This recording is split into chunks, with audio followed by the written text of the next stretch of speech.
Hello dear friends, welcome back to your educational platform dear teachers. कैसे हैं आप सभी? आई होप आप सभी बहुत अच्छे होंगे और अच्छे से अपनी पढ़ाई कर रहे होंगे। तो आज की क्लास है आपकी बाल विकास यानी कि सीडीपी की, और सीडीपी में हम आपके साथ डिस्कस करने वाले हैं चैप्टर 5। इससे पहले की क्लासेस अगर आपने सीडीपी की नहीं देखी हैं तो जाइए हमारे चैनल पर। हर एक सब्जेक्ट्स की अलग से प्लेलिस्ट बनाई गई है। सीडीपी की, साइंस की, जो भी आपने देखना है सब देख सकते हैं जाकर और अपने नोट्स बना सकते हैं।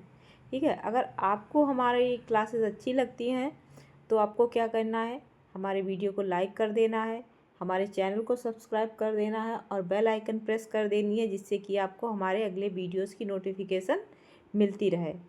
ठीक है, और अगर क्लास अच्छी लगती है एक काम और आप कर सकते हैं कि अपने फ्रेंड्स ग्रुप में आप हमारे क्लास को शेयर कर सकते हैं ताकि उनकी भी हेल्प हो सके।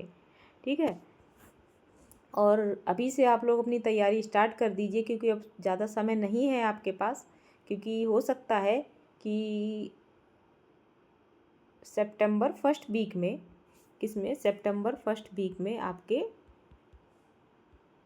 फर्स्ट वीक में क्या हो, आपके जो है एग्ज़ाम्स क्या हो सकता है, हो सकते हैं। पीएनपी आपके एग्ज़ाम्स कंडक्ट करा सकती है फर्स्ट वीक में। ओके, तो आपको क्या करना है, अभी से अपनी तैयारी स्टार्ट कर देनी है। तो आइए चलिए स्टार्ट करते हैं क्लास आपकी। तो आपकी फर्स्ट हेडिंग क्या है, आपको पहले देखते हैं चैप्टर 5 क्या है। व्यक्तिक भिन्नताएं, कल्पना, चिंतन और तर्क विकास। इसमें क्या है आपकी फर्स्ट हेडिंग, व्यक्तिक भिन्नता। इसको हम इंग्लिश में बोलेंगे इंडिविजुअल डिफरेंसेस। तो व्यक्तिक भिन्नता आपसे 2016 और 19 में पूछा जा चुका है। अगर देखिए मैंने डाला हुआ है 2016-19, आगे भी जो आपके बैक जो मतलब प्रीवियस ईयर के जो एग्ज़ाम्स हुए थे, तो जो जो क्वेश्चंस आए हुए थे आपको मैंने सारे डाले हुए हैं आपके नोट्स में, आपको जिससे पता चलता रहे कि ये क्वेश्चन कब आया था। तो आपको भी नोट कर लेना है कि ये क्वेश्चन कब आया था, जिससे क्या होगा, आपको पता चलता रहेगा कि ये इम्पॉर्टेंट है और आपको उसे अच्छे से पढ़ना है। ठीक है, चलिए स्टार्ट करते हैं। व्यक्तिक भिन्नता किसे कहते हैं, आइए। जब दो बालक विभिन्न समानताएं रखते हुए भी आपस में भिन्न व्यवहार करते हैं तो इसे व्यक्तिक भिन्नता कहा जाता है। दो समान दो कोई दो बालक हैं, दो बच्चे हैं, उनमें बहुत सारी समानताएं हैं, सिमिलरिटीज़ हैं, लेकिन उसमें क्या हुआ कि वो देखिए दो माँ बाप के दो बच्चे हैं, उन आपने देखा उनका रंग एक जैसा है, उनके बालों का रंग एक जैसा है, ठीक है, उनका वेट भी एक जैसा है, और वो उनकी बहुत सारी चीज़ें जो है वो पसंद करते हैं, जो सिमिलरिटीज़ हैं उनमें। और बहुत सारी ऐसी चीज़ें हैं जैसे कि उनको, एक को ब्लू पसंद है कलर, एक को रेड पसंद है। तो क्या हो गया, ये इंडिविजुअल डिफरेंस हो गया, व्यक्तिक भिन्नता हो गई है। ठीक है, और किसी को मीठा खाना पसंद है, किसी को तीखा खाना पसंद है, तो क्या हो गया, ये भी क्या हो गई, व्यक्तिक भिन्नता हो गई। उन दोनों में बहुत सारी सिमिलरिटीज़ होते हुए भी ये क्या हो गई, भिन्न व्यवहार हो गया उनका, भिन्न आदतें हो गई उनकी। ठीक है, तो इसे क्या बोलेंगे आप, व्यक्तिक भिन्नता बोलेंगे। चलिए आइए आगे देखते हैं। व्यक्तिक भिन्नता से अभिप्राय है कि प्रत्येक व्यक्ति में जैविक, मानसिक, सांस्कृतिक, संवेगात्मक अंतर पाया जाना। ठीक है, इसी अंतर के कारण एक व्यक्ति दूसरे से भिन्न माना जाता है। अतः कोई भी दो व्यक्ति समान नहीं होते। यहाँ तक कि जुड़वां बच्चों में भी असमानता पाई जाती है। इस दृष्टि से व्यक्तिक भिन्नता प्रकृति द्वारा प्रदत्त स्वाभाविक गुण है। क्या है, प्रकृति द्वारा प्रदत्त स्वाभाविक गुण है, क्योंकि दो लोग बिल्कुल सेम नहीं हो सकते, उनमें कितनी भी सिमिलरिटीज़ हों, उनमें कुछ ना कुछ क्या होगा, आपको भिन्नता देखने को मिलेगी, डिफरेंस देखने को मिलेगा। हो सकता है एक को कुछ चीज़ें, जैसे कि एक को क्रिकेट बहुत पसंद है देखना, दूसरे को बिल्कुल भी पसंद नहीं है, तो क्या हुआ, ये उनकी भिन्नता हो गई पसंद में। ठीक है, किसी की संस्कृति कुछ है, देखिए मान लिया एक हिंदू है एक मुस्लिम है, दोनों पड़ोसी हैं, वो दोनों एक जैसी भाषा बोलते हैं, ठीक है, लेकिन उनका क्या है, उनकी परंपराएं, उनके कल्चर वो मैच नहीं करेंगे, कभी भी नहीं मैच कर सकते। तो क्या हो गया, दो हिंदी बोलने वाले व्यक्तियों के बीच में क्या देखने को मिला आपको, व्यक्तिक भिन्नता। वो सेम भाषा तो बोल रहे हैं, ठीक है, सेम जगह पे रह रहे हैं, तो क्या हुआ, ये समानता हो गई। और वो उनकी संस्कृति क्या है, अलग है, उनका कल्चर बिल्कुल अलग है। हिंदू और मुस्लिम का कल्चर बिल्कुल अलग होगा। उनका ये हो गया, कोई इमोशनल हो गया, संवेगात्मक अंतर जब अगर देखने को मिलेगा। कोई संवेगात्मक अंतर से मतलब कोई बहुत इमोशनल है, कोई बहुत चिड़चिड़ा है, कोई बहुत अच्छा व्यवहार का है, थोड़ा कोई शांत रहता है, ठीक है, इस तरीके के व्यवहार देखने को मिलेंगे। मानसिक भिन्नता से क्या होगा, इसमें क्या होगा, मानसिक भिन्नता में ये हो जाएगा, कोई बहुत बुद्धिमान होगा, ठीक है, कोई व्यक्ति बहुत बुद्धिमान है, कोई कम बुद्धिमान, कोई प्रतिभाशाली होगा, ठीक है, कोई ऐसा हो सकता है मूर्ख भी हो। तो क्या हो जाएंगी, ये सारी आपकी व्यक्तिक भिन्नता के अंतर्गत ये चीज़ें आ जाएंगी। चलिए आइए आगे देखते हैं।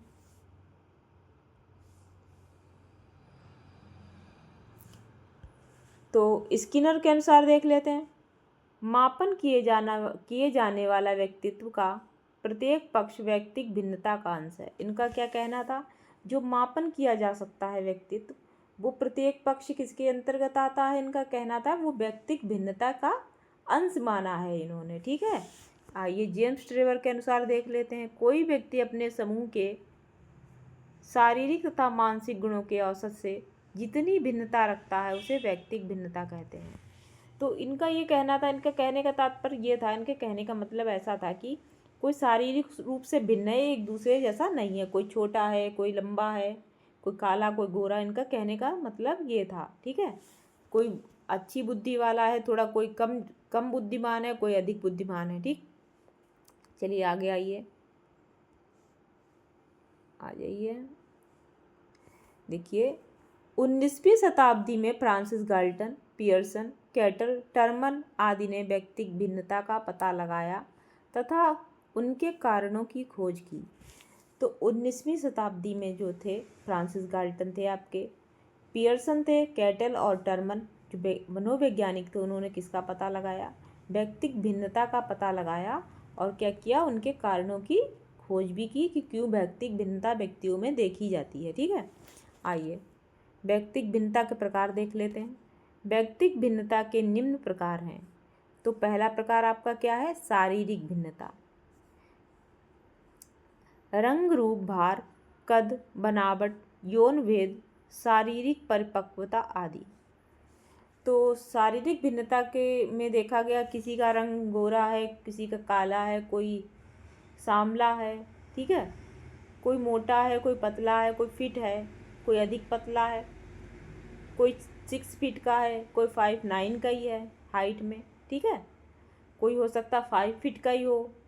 तो ये सारी बनावट, कोई कोई हष्ट पुष्ट बहुत एकदम सुडोल बॉडी है उसकी, एकदम जिम की हुई बॉडी, ठीक है, कोई ऐसा थुलथुल है, ठीक है, किसी का कसा हुआ शरीर है, ठीक है। यौन भेद, कोई स्त्री है, कोई पुरुष है, ठीक। चलिए आगे देखते हैं, आ जाइए आगे। तो ये आपकी सारी शारीरिक भिन्नताएं थी। आइए आगे आपका नेक्स्ट है मानसिक भिन्नता। तो मानसिक भिन्नता देख लेते हैं क्या है। मानसिक दृष्टि से व्यक्ति प्रतिभाशाली, कोई अत्यधिक बुद्धिमान, कोई कम बुद्धिमान और कोई मूर्ख हो सकता है। तो मानसिक दृष्टि से जो है आपका क्या है, मानसिक भिन्नता जो है, मानसिक भिन्नता की दृष्टि से क्या होगा, जैसे कोई व्यक्ति है अधिक प्रतिभाशाली है, ठीक है, कोई बहुत बुद्धिमान है, थोड़ा कम बुद्धिमान है, कोई मूर्ख भी हो सकता है। तो ये क्या है, तो मानसिक भिन्नता होगी ये। कोई आपने देखा है क्या, कोई हर एक व्यक्ति एक जैसा सोचता है, नहीं ना,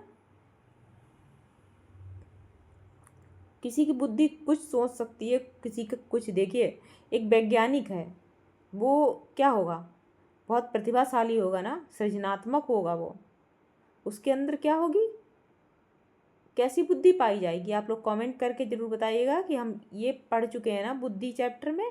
तो आप लोग कमेंट करिएगा कि वैज्ञानिक के अंदर कैसी बुद्धि पाई जाती है, ठीक। तो ये सारी व्यक्तिक व्यक्तिक भिन्नता के अंदर शारीरिक भिन्नता, मानसिक भिन्नता आपकी हो गई। तो शारीरिक भिन्नता में रंग, रूप ये सब देखा जाएगा। मानसिक भिन्नता में आपकी बुद्धि देखी जाएगी, प्रतिभाशाली है कोई, कोई अत्यधिक बुद्धिमान है, कोई कम बुद्धिमान है, और कोई मूर्ख व्यक्ति भी हो सकता है। ठीक है, तो ये सारी आपकी क्या हो जाएंगी, मानसिक भिन्नता हो जाएगी। आगे आपका थर्ड पॉइंट देखिए, संवेगात्मक, यानी कि संवेगात्मक भिन्नता, यानी कि इमोशनल डिफरेंसेस देखिए। आइए, भिन्नताओं के कारण ही कुछ व्यक्ति उदार हृदय वाले, ठीक है, कुछ कठोर हृदय तथा क्रोध, भय, प्रेम, घृणा का आंतरिक स्तर अलग होना। ठीक है, जैसे क्या हो गया आपका संवेगात्मक भिन्नता में, कोई व्यक्ति है अधिक उदार हृदय वाला है, बहुत बड़ा हृदय है उसका, वो हर किसी की हेल्प करना चाहता है, इस तरीके के व्यक्ति हो सकते हैं। कुछ कठोर हृदय वाला, किसी से कोई मतलब ही नहीं है, बहुत निर्दयी है, किसी से मतलब ऐसा, इस तरीके का व्यक्ति जो सिर्फ स्वयं से मतलब रख रहा, कोई किसी को कोई हानि हो रही, लाभ हो रहा, उससे कोई उसे मतलब नहीं है। कोई क्रोधी है, कोई मतलब डर जाता है छोटी छोटी बातों पे। किसी के अंदर बहुत प्रेम है, दूसरों अपने अपने परिवार से है, समाज में और व्यक्तियों से है, पशुओं से है, पक्षियों से, इस तरीके के व्यक्ति होते हैं। ठीक है, कोई घृणा करता है, आंतरिक घृणा, घृणा का आंतरिक स्तर अलग होना, जैसे कि कोई मन ही मन किसी से घृणा कर रहा है, बता नहीं रहा है कि मैं तुमसे घृणा करता हूँ या मैं अपने पड़ोसी से नफरत करता हूँ, इस तरीके के व्यक्ति भी होते हैं। ठीक है, तो ये किसके अंतर्गत आ जाएंगे, आपके संवेगात्मक भिन्नता के अंतर्गत। ठीक है, आइए आगे देख लेते हैं। आगे आपका नेक्स्ट है, फोर्थ पॉइंट है, विचारों में भिन्नता। व्यक्तियों में विचारों के विविध रूप मिलते हैं, जैसे उदार, अनुदार, धार्मिक, अधार्मिक, नैतिक, अनैतिक आदि। विचारों में भिन्नता कैसी देखी गई, कोई उदार है, बहुत मतलब दयालु व्यक्ति है, ठीक है, कोई उदार नहीं है, उसके अंदर दया नहीं है उतनी। ठीक है, कोई धार्मिक है, पूजा पाठ करने वाला, कोई अधार्मिक है, वो जो भगवान को नहीं मानता। किसी को नैतिक गुणों का उसके अंदर मतलब समावेशन है, जैसे कि उसके अंदर नैतिकता है, अच्छे काम करता है। कोई एक ऐसा व्यक्ति है जिसके अंदर अनैतिकता है, जो अच्छे कामों से कोई मतलब नहीं रखता है। ठीक है, तो ये आपको क्या हो जाएगा, जब विचारों में उसकी भिन्नता होगी। ठीक, आइए फिफ्थ पॉइंट देख लेते हैं, सीखने में भिन्नता। कुछ बालक किसी कार्य को जल्दी और कुछ देर में सीखते हैं। तो क्या होता है ना, कोई बच्चे होते हैं, जैसे कि बच्चे हैं, किसी एक ग्रुप है बच्चों का, उसमें हमने एक काम को सिखाया, कोई काम ले लिया या फिर कोई चैप्टर पढ़ा दिया या कोई मैथ का क्वेश्चन ले लिया, समझा दिया, तो कुछ बच्चे उसमें ऐसे होंगे जो आपने एक बार में समझाया तो वो समझ जाएंगे, और कुछ बच्चे ऐसे होंगे 2 बार में समझेंगे, कुछ ऐसे होंगे कि उनको 2-3 बार समझाना पड़ेगा तब वो सीख पाएंगे। तो इसमें क्या हो जाएगा, सीखने में भिन्नता हो जाएगी उनके। तो सभी एक प्रकार से नहीं सीख सकते हैं। ठीक है, आइए आगे, आपका सिक्स्थ पॉइंट है, व्यक्तित्व में भिन्नता। व्यक्तित्व का अंतर्मुखी, बहिर्मुखी व उभयमुखी होना। तो कुछ लोग होते हैं ना कि अपने अंतर मन में सारी चीज़ें रखते हैं, ज़्यादा लोगों में घुलते मिलते नहीं हैं। ठीक है, इस तरीके के लोग होते हैं। और कुछ ऐसे होते हैं जो समाज में बहुत हंसी खुशी से रहते हैं, लोगों में मिलना जुलना पसंद करते हैं। कुछ ऐसे होते हैं उभयमुखी, मतलब कि ऐसा हो गया कि दोनों का समावेशन होता है उनमें, जैसे कि वो हंसमुख भी होंगे, अपने अंदर कुछ ऐसी ऐसी चीज़ें रखेंगे कि अपने अंदर के कुछ ऐसे विचार होंगे जो किसी को नहीं बताएंगे, कुछ विचार ऐसे होंगे तो सबको बता देंगे। ठीक है, आइए आगे देखते हैं, व्यक्तिक भिन्नता को प्रभावित करने वाले कारक क्या हैं। व्यक्तिक भिन्नता को प्रभावित करने वाले कारक निम्नलिखित हैं। देखिए पहला कारक क्या है इसमें, आइए, पहला आपका है वंशानुक्रम, यानी कि हेरिडिटी। ओके, जो लोग इंग्लिश मीडियम वाले हैं वो लोग देख लीजिए, उसको वंशानुक्रम को क्या कहेंगे आप, हेरिडिटी। ओके, चलिए आइए, वंशानुक्रम एक प्रकार की वंश परंपरागत शक्ति है। क्या है, वंश परंपरागत शक्ति है, जिसके द्वारा माता पिता और पूर्वजों के गुण नवनिर्मित शिशुओं में स्थानांतरित होते हैं। तो वंशानुक्रम में क्या होता है कि जैसे कि माता पिता जैसे हैं या उनके दादी बाबा जैसे हैं, तो वो गुण क्या होते हैं उनके बच्चों में स्थानांतरित हो जाते हैं, क्या हो जाते हैं, ट्रांसफ़र हो जाते हैं। जैसे कि साधारण भाषा में आप समझ लीजिए कि एक पीढ़ी से दूसरी पीढ़ी में गुणों का स्थानांतरण होना, कि ट्रांसफ़र हो जाना, क्या कहलाएगा, वंशानुक्रम कहला जाएगा। ठीक है, आइए नेक्स्ट देख लेते हैं वातावरण यानी कि इन्वायरमेंट। क्या, एक सेकंड रुक जाइए ज़रा। वातावरण यानी कि एनवायरमेंट, आप लोग लिख लेना, मैंने लिखा नहीं है। ठीक है, जो लोग लिखना चाहते हैं वो लिख सकते हैं। ठीक है, इंग्लिश में बोलेंगे वातावरण को इन्वायरमेंट। व्यक्ति जिस प्रकार के सामाजिक वातावरण में निवास करता है उसी के अनुरूप उसका व्यवहार, रहन सहन, आचार विचार आदि होते हैं। तो व्यक्ति जो होता है जिस प्रकार के सामाजिक वातावरण में रहता है, ठीक है, उसी प्रकार से क्या करता है, व्यवहार करता है, उसी प्रकार से उसका रहन सहन हो जाता है, उसके विचार भी हो जाते हैं, उसकी थिंकिंग भी वैसी हो जाती है। कोई अच्छे वातावरण में रहेगा तो उसकी अच्छी थिंकिंग होगी, और जो बुरे, अगर ख़राब वातावरण में रहेगा तो उसकी थिंकिंग भी वैसी हो जाएगी। ठीक है, आइए आगे।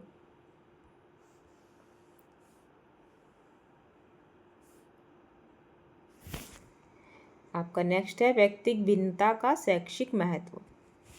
तो देखिए, व्यक्तिक भिन्नता का शैक्षिक महत्व आपसे पूछा जा चुका है क्वेश्चन 2018 और 23 में, तो आपके लिए ये इम्पोर्टेंट है, आप लोग नोट कर लेना।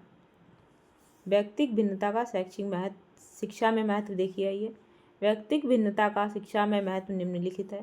पहला क्या है, कक्षा का वर्गीकरण। ठीक है, दूसरा आपका है शिक्षा के उद्देश्य निर्धारण में। ठीक है, शिक्षण विधियों के चयन में। तो ऐसा होता है ना कि अगर कक्षा है एक, ठीक है, उसका वर्गीकरण कर लेना है आपको। ठीक, क्या कर लेना है, देख लेना है कि मतलब वर्गीकरण का मतलब ये नहीं कि आप अलग अलग निकाल के बैठा देंगे बच्चों को, ऐसा नहीं करना है, कि बच्चों को ये फील नहीं करवाना है आपको।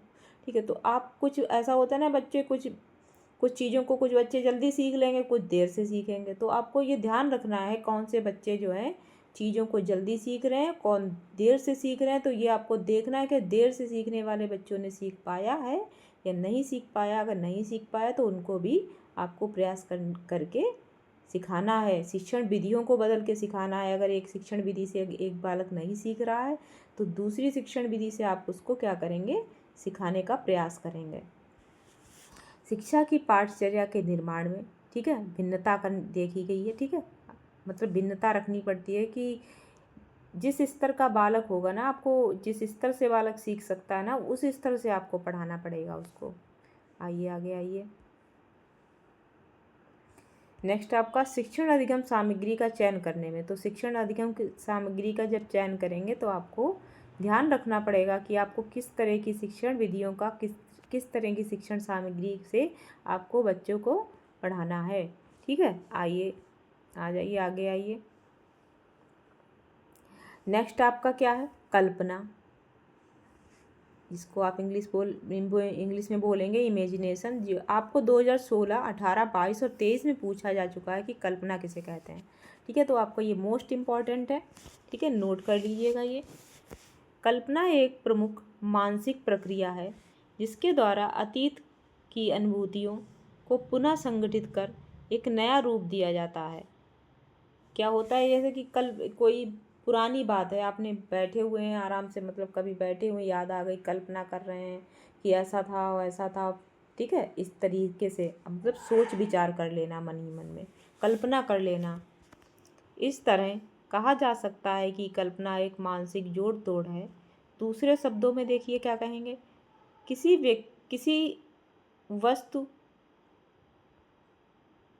वस्तु की, यहाँ पे की कर लेना आप लोग, किसी वस्तु की अनुपस्थिति में उसका नए रूप में मानसिक चित्रण ही कल्पना है। जैसे कि कोई चीज़ है, आप गए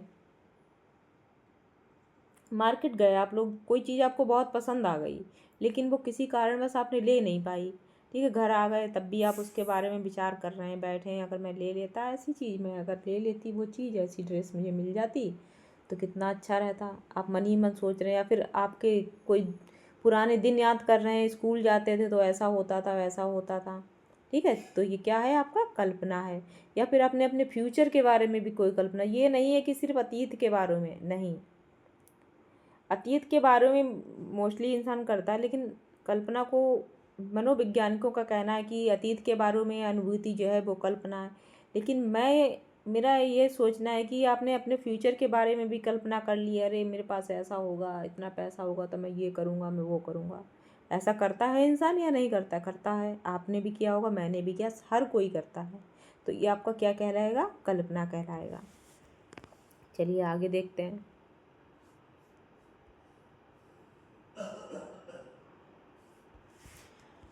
रायवर्न के अनुसार देख लेते हैं इन्होंने क्या कहा है। कल्पना वह शक्ति है जिसके द्वारा हम अपनी प्रतिमाओं का यहाँ पे मतलब प्रतिभा मत समझ लेना, यहाँ पे प्रतिमा ही है, यहाँ पे इसका मतलब है इमेज, ठीक है, का नए प्रकार से प्रयोग करते हैं, ठीक है।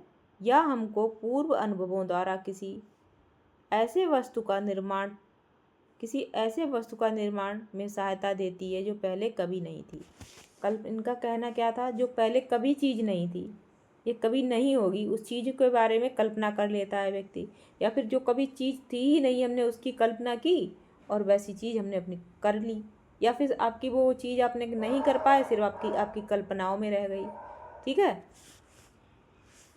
आगे आइए, मैकडूगल के अनुसार देखते हैं, दूरस्थ वस्तुओं के बारे में सोचना ही कल्पना है। इनका क्या कहना था, इनका कोई चीज़ दूर है बहुत, जो आपके पास नहीं है, उसके बारे में सोच विचार करना क्या है, कल्पना है। जैसे कि कोई व्यक्ति है, कहीं विदेश जाना चाह रहा है और उसकी ऐसी आर्थिक स्थिति नहीं है कि वो विदेश जा सके, तो उसने कल्पना कर ली, कल्पना में सोच लिया, कल्पना करी बैठे बैठे कि मैं विदेश गया हूँ, मैंने ये ऐसा किया, अगर मैं विदेश चला गया तो मैं वैसा कर लूँगा, वहाँ जाऊँगा, ये ऐसी चीज़ लेकर आऊँगा, मुझे ये पसंद है, मुझे वो पसंद, सारी चीज़ें उसने क्या कर ली, कल्पना कर डाली, ठीक है। आगे आइए वुडवर्थ के अनुसार कल्पना मानसिक हस्त व्यापार है। जब पूर्व यथार्थ तथ्यों का व्यक्तिगत स्मरण करता है तो वह कल्पना प्रदर्शित करता है। इनका क्या कहना था, एक व्यक्ति है, कोई पूर्व में जो अनुभव उसके जीवन में रहे हैं उनकी कल्पना करना, ठीक है। तो क्या है, कल्पना मन ही मन करना, ठीक। उन्होंने क्या बताया, उन विचारों को बार बार मन ही मन दोहराना, याद करना, तो क्या है उसका कल्पना करना, स्मरण करना, याद कर लेना, ठीक है। आइए आगे के लिए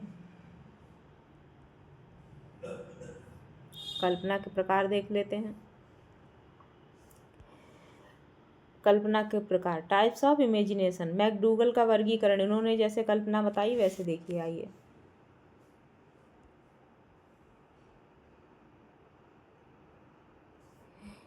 तो इन्होंने क्या बताया है, आपको कल्पना के दो प्रकार बता दिए हैं। पुनरुत्पादक कल्पना इन्होंने पहला बताया है, दूसरा आपका क्या बताया, उत्पादक कल्पना। यहाँ पे ला बना लीजिएगा, ठीक है। हो सकता मिस्टेक हो गई थी, मैंने वाइटनर लगा दिया था, बाद में मैं लिखना भूल गई हूँ, ठीक है। ला, आधा ला बनाना है, कल्पना, ठीक है। पुनरुत्पादक कल्पना को आप इंग्लिश में क्या बोलेंगे, रिप्रोडक्टिव इमेजिनेशन। और जो है उत्पादक कल्पना को आप क्या बोलेंगे, प्रोडक्टिव इमेजिनेशन। और प्रोडक्टिव इमेजिनेशन को आप इन्होंने दो पार्ट में डिवाइड किया है। जो पहला आपका क्या है, रचनात्मक कल्पना, कंस्ट्रक्टिव इमेजिनेशन, और दूसरा आपका सृजनात्मक कल्पना, क्रिएटिव इमेजिनेशन, ठीक है। चलिए आइए आगे देख लेते हैं।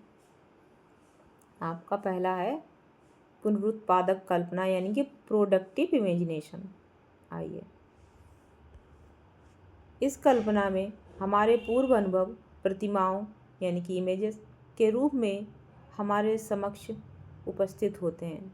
इनका क्या कहना था, इस कल्पना में हमारे पूर्व अनुभव प्रतिमाओं यानी कि इमेजेस के बारे में हमारे समक्ष उपस्थित होते हैं। इस कल्पना का दूसरा नाम स्मृति है, यानी कि जो पुराने पूर्व अनुभव हैं, जो आपकी बीत चुकी हैं बातें, उनको याद करना, उनके चित्रों को याद करना। अपने बैठे हुए हैं, कभी कल्पना कर रहे हैं, ऐसा हमारे जब ऐसा पुराने समय में ऐसा होता था, वैसा होता था, जब मैं छोटा था तो ऐसा था, ठीक है। इस तरीके से कल्पना कर लेना, मतलब यह है पुरानी चीज़ों को याद करना। ठीक, आ जाइए आगे।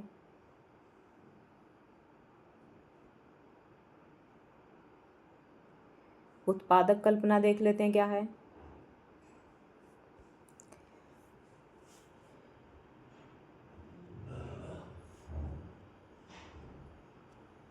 एक सेकंड रुक जाइएगा ज़रा।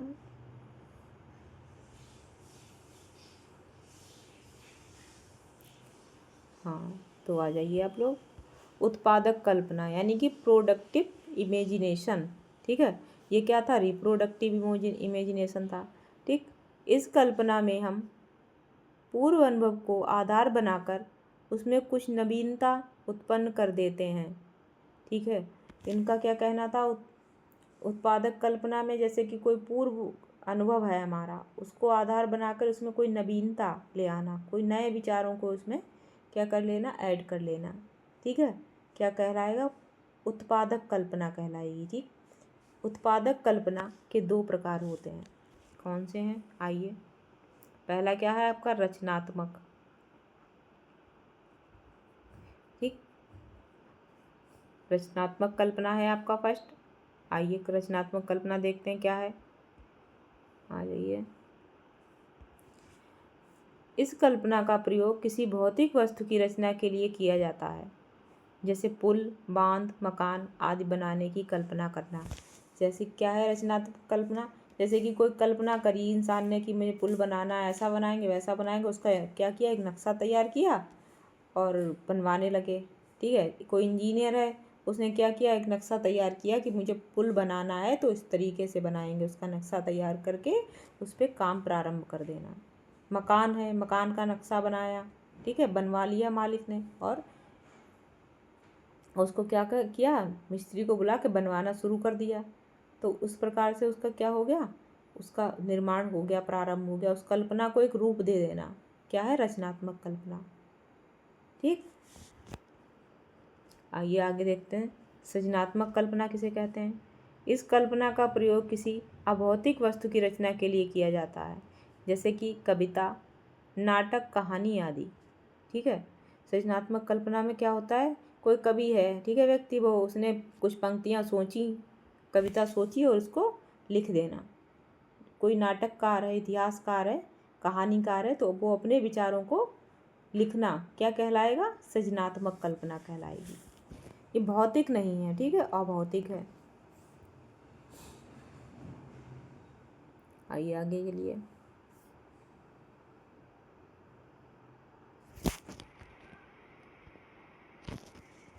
नेक्स्ट है आपका कल्पना का विकास, डेवलपमेंट ऑफ इमेजिनेशन, 2017 में आपसे पूछा जा चुका है। ठीक है, बच्चों में कल्पना शक्ति का विकास निम्न प्रकार से कर सकते हैं। देखिए कैसे करेंगे। फर्स्ट पॉइंट है आपका, बच्चों को कहानियाँ सुनाएं और कहानियाँ पढ़ने के लिए प्रोत्साहित करें। इससे वे नए विचारों और पात्रों की कल्पना कर सकते हैं। तो बच्चे हैं, उनको आप कहानियाँ सुनाइए, कहानी पढ़ने के लिए उनको प्रोत्साहित करिए। कहानियाँ अगर वो सुनेंगे तो उनके मन में भी विचार आएंगे, नए नए कल्पनाएँ करेंगे वो नई नई चीज़ों के बारे में। ठीक है, तो उनकी क्या होगी, कल्पना शक्ति बढ़ेगी। ठीक, इमेजिनेशन पावर बढ़ जाएगी उनकी। ठीक है, बच्चों को पेंटिंग, ड्राइंग, मूर्ति कला और अन्य कला गतिविधियों में सम्मिलित करें। ठीक है, बच्चों को क्या करना है, आपको पेंटिंग बनाने के लिए प्रोत्साहित करना, ड्राइंग बनाने के लिए, मूर्ति बनाने के लिए, इस तरीके की गतिविधियां बच्चों से करवाएं। तो उनमें क्या होगा, इमेजिनेशन का विकास होगा, कल्पना का विकास होगा। ठीक है, आगे आइए। थर्ड पॉइंट क्या है आपका, बच्चों को भूमिका निभाने वाले खेल खेलने दें, जैसे कि डॉक्टर, शिक्षक या रसोइया। ठीक है, बच्चों को ऐसे खेल खेलने के लिए कहें जैसे कि उसमें कोई भूमिका निभानी है, डॉक्टर की निभानी है, शिक्षक की या रसोइये की। ठीक, तो इससे क्या होगा, बच्चों में कल्पना का विकास होगा। आगे आइए। नेक्स्ट पॉइंट आपका फोर्थ पॉइंट है, बच्चों के सवालों का जवाब दें और उनसे सवाल पूछें ताकि वे रचनात्मक रूप से सोच सकें। अगर बच्चा कोई क्वेश्चन पूछ रहा है क्लासरूम में, तो शिक्षक को क्या चाहिए, उनके सवालों का जवाब देना चाहिए। ठीक है, और उनसे खुद भी प्रश्न पूछने चाहिए कि ठीक है, जिससे कि वे क्या है अपने अनुसार उस चीज़ का क्या कर सकें, उत्तर दे सकें आपको। ठीक है, तो क्या होगा, इससे उनके अंदर कल्पना का विकास होगा। 5th पॉइंट क्या है, बच्चों की रुचियों का समर्थन करें और उन्हें उन चीज़ों को करने दें जो उन्हें पसंद है। बच्चे को जिस चीज़ में रुचि है उसका आपको क्या करना है, समर्थन करना है और उन चीज़ों को उनको करने देना है। ठीक है, जो उनको पसंद है, जिससे उनमें कल्पना का विकास होगा। आ जाइए नेक्स्ट देखते हैं, चिंतन। 2019 में आपसे चिंतन पूछा जा चुका है। चिंतन, जिसको आप इंग्लिश में बोलेंगे थिंकिंग। चिंतन एक मानसिक प्रक्रिया है जिसमें किसी विषय पर विचार करना, मनन करना और ध्यान लगाना शामिल है। क्या है आपका, मानसिक प्रक्रिया है जो किसी विषय के बारे में विचार करना, मनन करना। मनन करने से मतलब है मन ही मन विचार कर लेना, और उसमें ध्यान लगाना क्या कहलाएगा आपका, चिंतन कहलाएगा। रॉस के अनुसार देखिए इन्होंने क्या कहा है, चिंतन मानसिक क्रिया का ज्ञानात्मक पहलू है। यह मन की बातों से संबंधित मानसिक क्रिया है। इनका क्या मानना था कि मन की बातों से संबंधित होता है क्या, चिंतन। ठीक है, आइए आगे रायवर्न के अनुसार देख लेते हैं, इन्होंने क्या कहा है। चिंतन इच्छा संबंधी क्रिया है। इनका क्या कहना है कि चिंतन जो है इच्छा संबंधी क्रिया है जो किसी असंतोष के कारण आरंभ होती है और प्रयास के आधार पर चलती हुई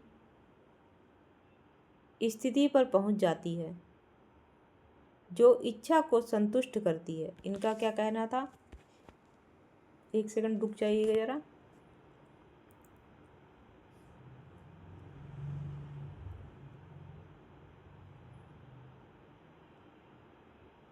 हाँ, तो इनका ये कहना था कि चिंतन जो है ऐसे चीज़ से उत्पन्न होता है, जैसे कि किसी चीज़ के कारण आपको असंतोष हो गया, सेटिस्फाइड नहीं हो पाए, आप जो करना चाहते थे आप कर नहीं पाए उस चीज़ के बारे में विचार करते हुए। ठीक है,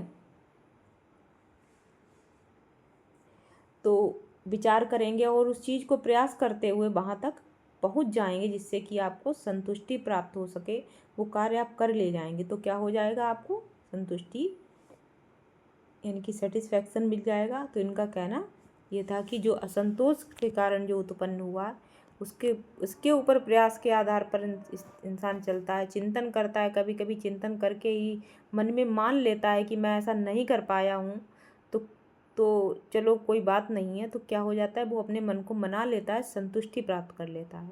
इनका ये कहना था।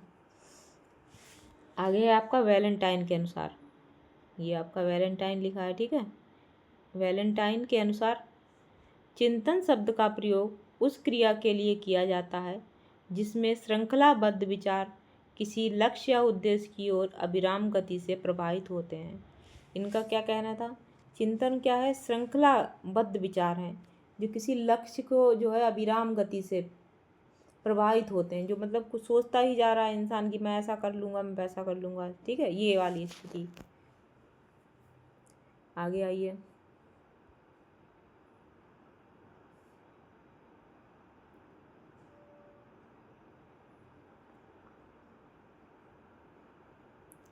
चिंतन के प्रकार देखते हैं, टाइप्स ऑफ थिंकिंग।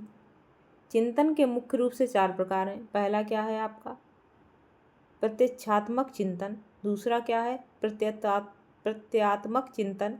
और तीसरा आपका है कल्पनात्मक चिंतन। और चौथा क्या है आपका, तार्किक चिंतन। आइए देखते हैं आपका प्रत्यक्षात्मक चिंतन क्या है। तो प्रत्यक्षात्मक चिंतन को आप इंग्लिश में क्या बोलेंगे, परसेप्चुअल थिंकिंग। क्या बोलेंगे, परसेप्चुअल थिंकिंग बोलेंगे। आइए देखते हैं क्या होता है ये। जो प्रत्यक्ष है उसके बारे में चिंतन, अर्थात जो सामने है उसका चिंतन। ठीक है, जो सामने है, जो प्रत्यक्ष रूप से आपके सामने है, उसके बारे में चिंतन करना क्या है, प्रत्यक्षात्मक चिंतन है। इसमें बालक उन वस्तुओं के बारे में सोचता है जो उसके सामने भौतिक वातावरण में उपस्थित रहती हैं।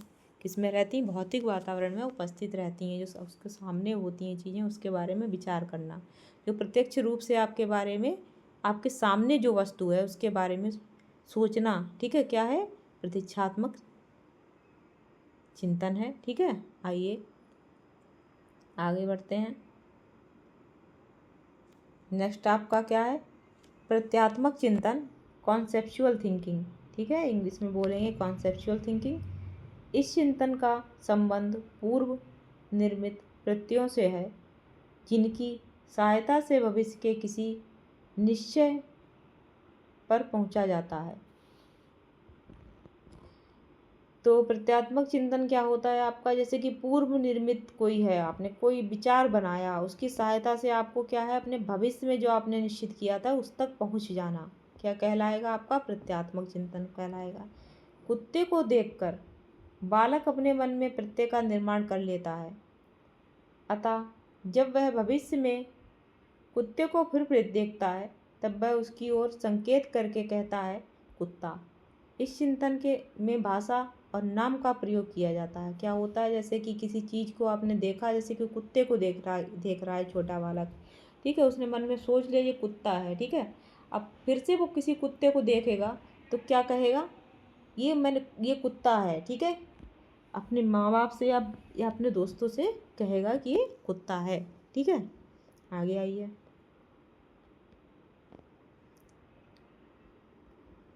नेक्स्ट आपका क्या है, कल्पनात्मक चिंतन।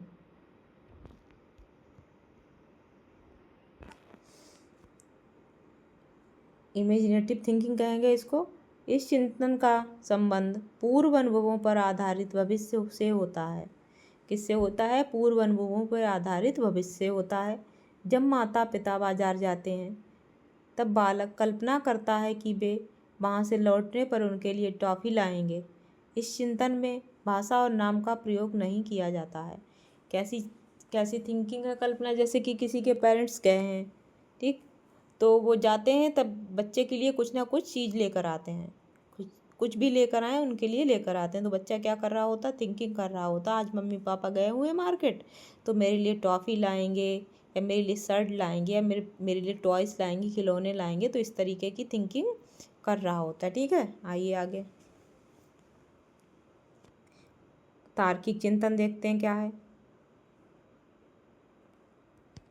इसको इंग्लिश में बोलेंगे लॉजिकल थिंकिंग।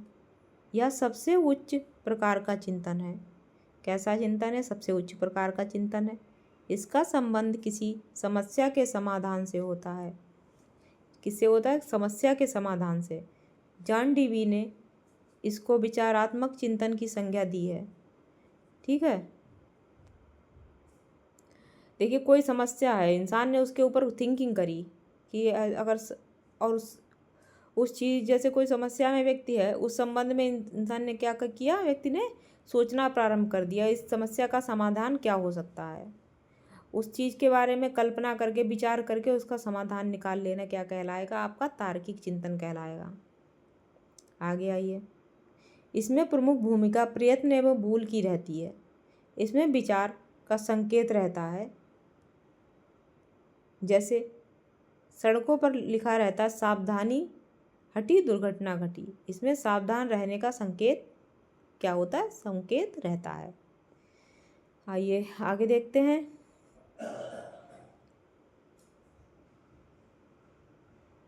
चिंतन की विशेषताएं देख लेते हैं। चिंतन की विशेषताएं निम्नलिखित हैं। पहला क्या है आपका, चिंतन द्वारा समस्या का समाधान किया जा सकता है। अगर कोई समस्या में है आप, तो क्या करेंगे, चिंतन द्वारा उसका क्या करेंगे, समाधान खोज लेंगे, उसके ऊपर विचार करेंगे, मनन करेंगे और उसका समाधान निकाल लेंगे। दूसरा आपका क्या है, चिंतन हर व्यक्ति द्वारा किया जाता है। हर व्यक्ति, कोई भी व्यक्ति हो, कुछ ना कुछ उसके मन में जो चिंतन करेगा वो, ठीक है। सज्जन पुरुष यानी पुरुष यानी व्यक्ति, पुरुष या व्यक्ति कुछ भी कह लें, द्वारा किया जाता है। चिंतन किसके द्वारा किया जाता है, सज्जन पुरुष या व्यक्ति द्वारा किया जाता है। चिंतन एक मानसिक प्रक्रिया है, ठीक है। कैसी प्रक्रिया, चिंतन मानसिक प्रक्रिया है। चिंतन एक विशिष्ट गुण है। क्या है, विशिष्ट गुण है। चलिए आगे आइए, अब देखते हैं।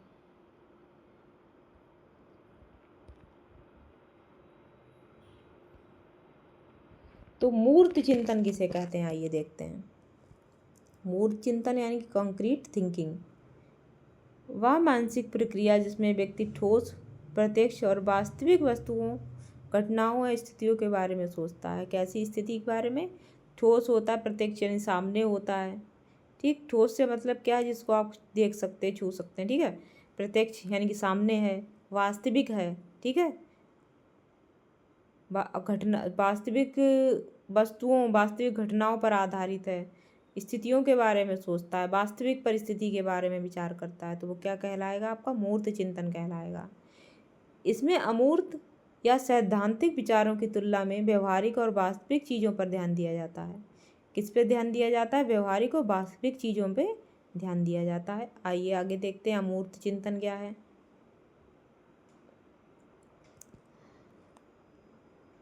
वह मानसिक प्रक्रिया है जिसमें व्यक्ति विचारों, अवधारणाओं और सिद्धांतों पर ध्यान केंद्रित करता है। किस पर ध्यान केंद्रित करता है?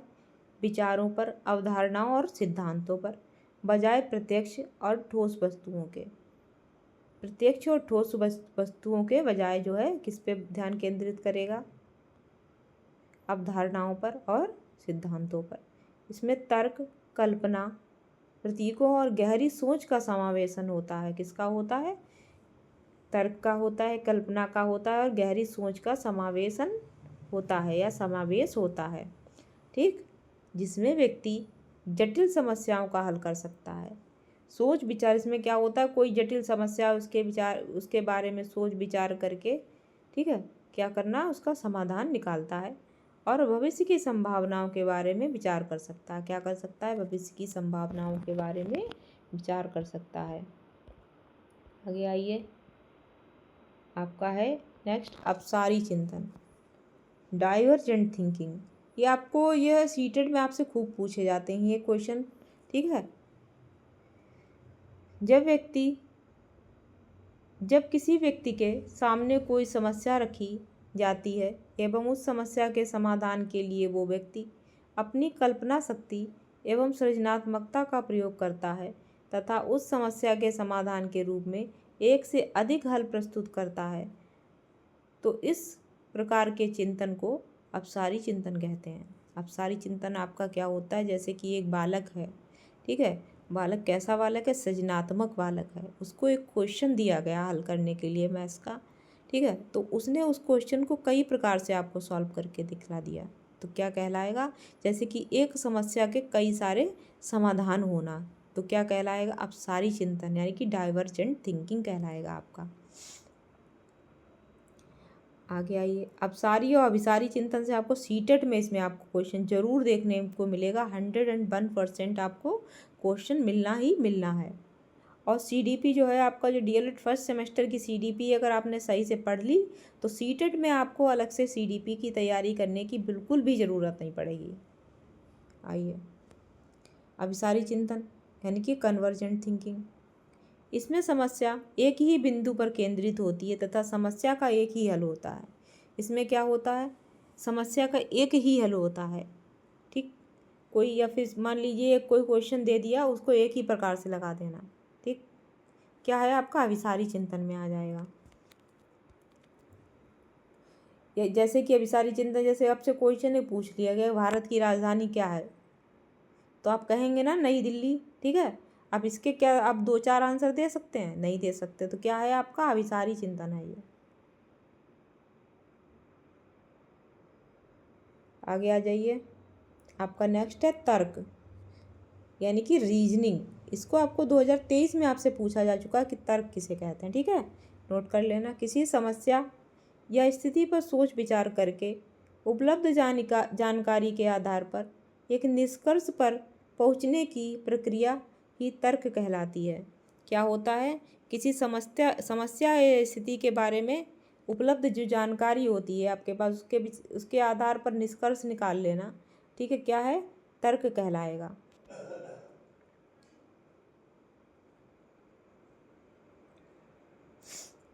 आगे आ जाइए, देखिए गैरेट के अनुसार देख लेते हैं।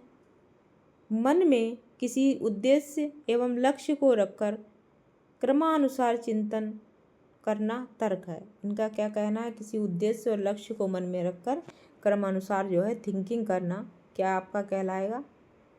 क्या कहलाएगा आपका? तर्क कहलाएगा। आगे आइए, मन के अनुसार देखते हैं। तर्क उस समस्या को हल करने के लिए अतीत के अनुभवों को सम्मिलित रूप प्रदान करता है जिसको केवल पिछले समाधानों का प्रयोग करके हल नहीं किया जा सकता है। इनका क्या कहना है?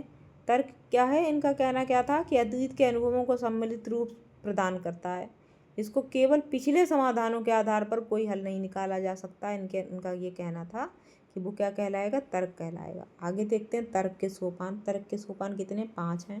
पहला क्या है आपका? समस्या की उपस्थिति।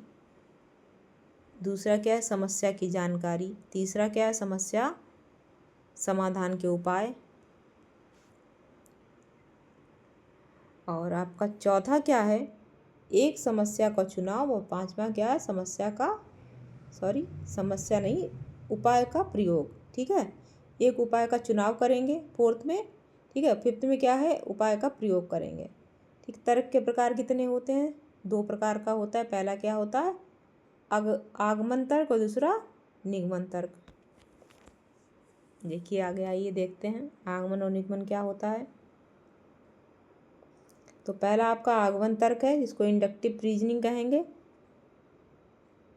इसमें सर्वप्रथम किसी विषय से संबंधित उदाहरण प्रस्तुत किए जाते हैं ताकि इनके आधार पर छात्र एक निश्चित निष्कर्ष पर पहुंचने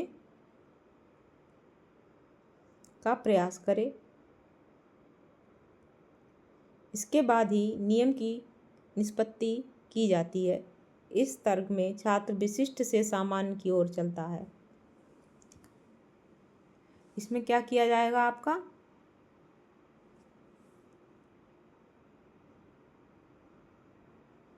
पहले क्या किया जाएगा? पहले आपको उदाहरण प्रस्तुत किया जाएगा, उसके बाद में क्या किया जाएगा? नियम बताया जाएगा। ठीक है, डायरेक्ट कोई भी नहीं बताया जाता। पहले क्या किया जाता है? उदाहरण प्रस्तुत किए जाएंगे, उसके बाद में नियम बताए जाएंगे, यानी कि विशिष्ट से सामान्य की ओर चलते हैं। ठीक, आगे आइए, आपका नेक्स्ट है निगमन तर्क किसे कहते हैं? निगमन तर्क को इंग्लिश बोलेंगे, क्या बोलेंगे? Deductive reasoning. इस तर्क के अंतर्गत सर्वप्रथम नियम प्रस्तुत किए जाते हैं। उसमें क्या था? उसमें सर्वप्रथम क्या किया जाता था? उदाहरण। पहले इंडक्टिव मेथड में आपको क्या किया जाएगा? पहले उदाहरण दिए जाएंगे, फिर नियम बताए जाएंगे। और इसमें क्या है? इसका उल्टा है। पहले क्या किया जाएगा? पहले नियम बताए जाते हैं, फिर उसके बाद में आपको उससे संबंधित उदाहरण दिए जाते हैं, उसके बाद में उस नियम से संबंधित उदाहरण प्रस्तुत किए जाते हैं। इस तर्क में छात्र अज्ञात से ज्ञात की ओर चलते हैं। ठीक, समझ गए आप? इसमें क्या करेंगे? पहले क्या किया जाएगा? नियम आपको बता दिए जाएंगे और फिर उस नियम से संबंधित आपको उदाहरण दिए जाएंगे।